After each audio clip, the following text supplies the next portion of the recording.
Yeah. Numero UNO, me and Drizzy like the Super Bowl, man. Then it big as the what? Big as the what? Big as the what? Big as the Super Bowl. What's up, everybody? Welcome back to another video. Thank you guys for clicking on this video and choosing me to be your source for Warframe information. If you're new to my channel, I sometimes drop Warframe updates as well as guides and a lot of other cool side videos. So if you're new, be sure to check out my other videos on my channel and let me know in the comment section below any opinions you have and any questions. I'll be sure to respond to them as fast as I can. But as we can dive into the video, Warframe just dropped one of the biggest dev streams they've done in a minute. I mean, we have gotten big updates like the Very Paradox and Abyss of the Goth, but this update is better. Like, it's hyped, I guess, because it's going to be the update before the next big update, which is Warframe 1999. You know, we're in the realm of the unknown now, where we don't know what type of lore changes DE can hit us with. But what they did go over was a lot of new information and updates coming for the month of December. So we do not have to wait that long if you guys are itching to get your hands on the next free Warframe and weapons. Going over first, we have Snow Days returning. Snow Days is kind of similar to PvP event mode that you can try out, where all your guns are now snowball bullets. But I would definitely try it out if there's rewards for it. I don't really do PvP that much unless I fight, you know, people I know on there. But yeah, PvP is getting a little event thing to it. I know that's kind of like a little vacant area of Warframe. Maybe they're about to start showing more love towards PvP on Warframe, which, hey, I'm not hating. I would love a competitive side of the player versus player aspect. But next we have a new Nightwave. This Nightwave is packed with a bunch of new rewards. You can get yourself a fiery Sidana, you know, some nice icy armor, and then they have some new pet armor for your boar or your Kavat. So yeah, this one is actually coming out tomorrow, so I'll be streaming that once we get it, you know, week by week. More challenges. The Nightwave is like the free battle pass of Warframe, so if you guys are a free to play player, be sure to hop on that for some free rewards like free weapon slots, Warframe slots, all the good stuff.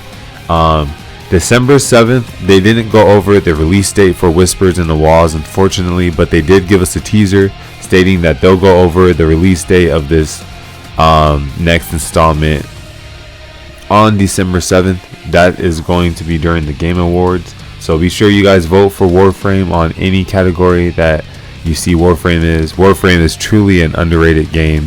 It's really a gem that, you know, I know that they do a lot what bigger companies don't do, and I just really appreciate everything Warframe has done.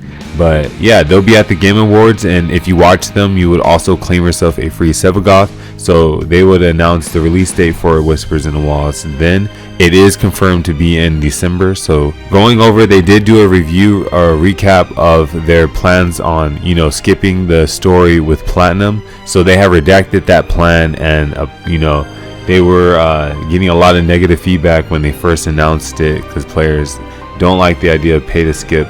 But instead they switched it to where there's no longer a mastery ranking required to do the story quest, meaning that you don't have to wait a whole day in order to do the next quest that requires you to be a higher mastery ranking. They still have to do the quest, which is amazing, so I'm fine with these changes. Going over, we have Gal's Prime is coming out. Gal's Prime was revealed way too early by Rebecca during the dev stream, and he is coming with his Exceltra Prime and the AK Furies Prime, or the Acarius Prime, one of those. But yeah, he looks amazing. I like the two little ear pointers. He's not what I thought he was going to look like, but he does look better than his original, so I'm not complaining with that one. However, he is coming out in January, so you're gonna have to wait a little bit longer with him. Probably he's going to drop with the Echoes of Whispers in the Walls update, most likely.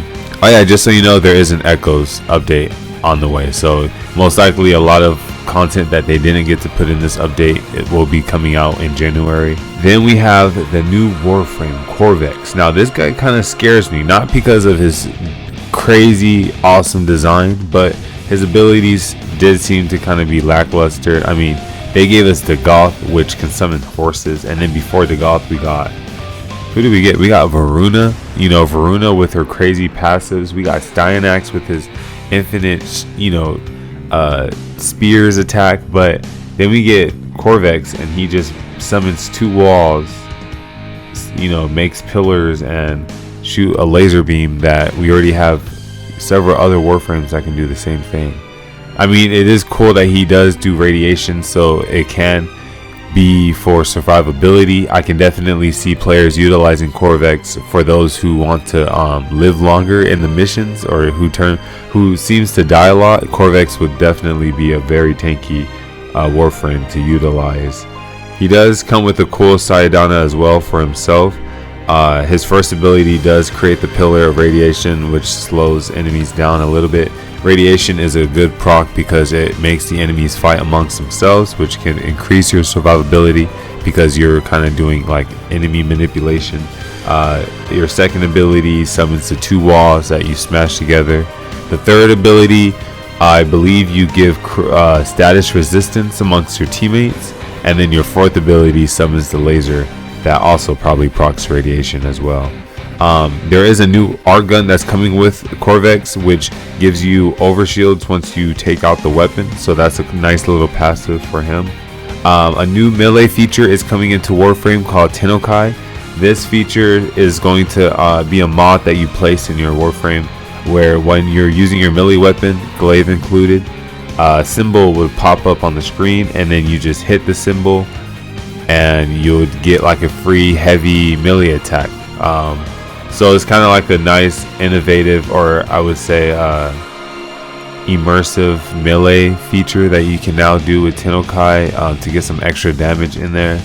I heard it's like having a passive heavy melee build for free. So there is a new weapon that is coming with this update as well. As you guys seen, it's like a I think it's called the Icon. I am so excited for this one because if this one doesn't release with this update, is most likely coming out with the Echoes, which might make sense, but they are going to include new arcane installments for melee weapons. So our melee weapons are going to start having arcanes, which is crazy because imagine Zal melee weapons with the base Exodius on top of an arcane, bro. That is insane. Or just any melee weapon in general. So I'm excited to see how crazy they're going to go. They're going to start with 9 to 10. We do get the new tome weapon, which is like a grimoire.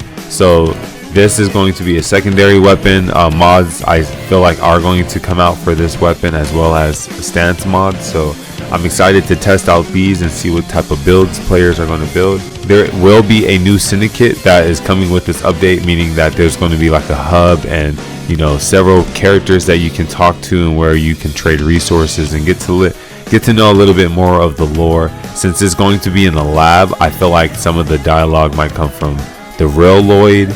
It might come from some robots, or I don't know. So I'm curious on how this is going to happen. It may be the vessels that Alfred has across his labs that we might have to communicate with.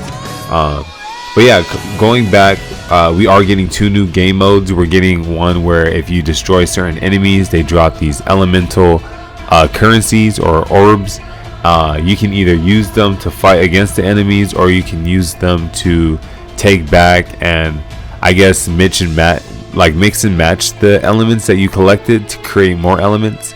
So if you guys use Lavos, you guys know what I mean. But if you don't, you're going to collect different elements and you can bring them back to the shop, and they'll be like, oh, if you want to get this item, we're going to need, 40 electricity elements maybe, or radiation, and then you're going to have to combine the elements you have to get that. So it's like a nice little alchemy mini game. And then the second mode that we're getting is like one that we're having with our Rojak, or not our Rojak, but our Necromech. So that one looks more exciting. I'm curious on how it's going to work. It's like a Necromech Orc and Vault type of mission node, where you and your team has to choose one of the debuffs that you take with you. You beat the mission and you get the reward. I think you can be the player that takes all 4 debuffs and you can try to beat it. So it just depends on what Warframe you want to work with to help nullify the debuff, which is a nice little fun aspect. You can see how DE is trying to push like learning and the teaching system passively to new players. You got Corvex, which would help new players live longer, and then you got modes like this where it's teaching players how debuffs are working on you and how you can set up Warframe builds to counter the debuffs. The Operation Gargoyle mission is being delayed because they feel like, I think they said that they need the Whispers of the Wall update to come out first before the Operation Gargoyle mission can even make sense to us. So don't forget about that one. That one probably most likely is coming with the Echoes update with the Whispers in the Wall. But yeah, Operation Gargoyle is delayed till after this release date. There will be cosmetics, which you can get this nice new, I think they call it Signa. It's like that helmet attachment now that we can place on Warframe. So it looks very nice. On top of that, I think there is a new assassination mode where you are in the Man in the Wall tile set and you get to fight that new boss that they showed us amongst the new factions, the Murmurs. This new boss, I think they said had 4 different variants, so 4 different forms that we would have to fight in rotation. They seem to like this rotating form thing. We've seen it with the very Paradox. We see it in Deimos, how they switch to night and day. We see the different modes of Eidolon, so it's nothing new, but it is a cool concept knowing that there's not just one boss. So maybe we can start building mods and builds around specific variants of this new boss, just like how we would do with the Archon system. I don't know if I started talking about this and then got distracted, but we are getting new freaking Archon Shards. Speaking of the Archons, and these Archon Shards are amazing. We got a glimpse about of what one was, and it kind of went over with getting corrosive damage can increase ability strength. So that would mean Hydroid mains are definitely going to start spawning out of nowhere, you know. But yeah, just so you guys get a little peek, you can see how crazy these Archon Shards can get. In order to get the new purple, green, and orange one, you would have to fuse the colors of your previous Archon Shards, which is going to make Archon grinding insane. You know, we're going to need a bunch of it. There's just the freedom and the capabilities of how these builds can get crazy. It's going to be awesome, you know, but these new Archon Shards are an amazing addition because it does open up that door with more possibilities with our builds. So I'm excited and I'm ready.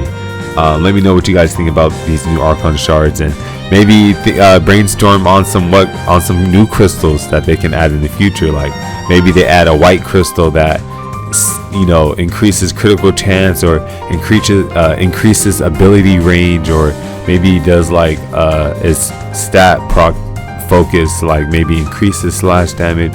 So I'm excited. After the quest, there will be an NPC that will appear, they said, that's capable of transmuting your arcanes. If you guys don't know what that is, when you collect mods, primarily Riven mods, you're able to fuse 4 of them into one good one. And that feature, you know, will help you in case you are running out of slots or in case you want to get a better rarity. But to know that you can do this with your arcanes, because they know that players have a bunch of useless arcanes because, you know, we already maxed them out and we're just doing the same mission over again. Now there's a purpose to holding those arcanes, not only to selling them on the market, but you can turn them into a possible better arcane that you want. And since there are so many arcanes that you can get in the game, they are dividing them into packs that you can select to get that specific arcane that you want. The mobile app is going to end. I am in the beta right now with Warframe. I can tell you that Warframe on the phone plays just as smooth as Warframe on the console. Maybe not look as good, but it is smooth, you know, depending on what settings you're running it at. On top of that, it does have a smooth connection with controller support.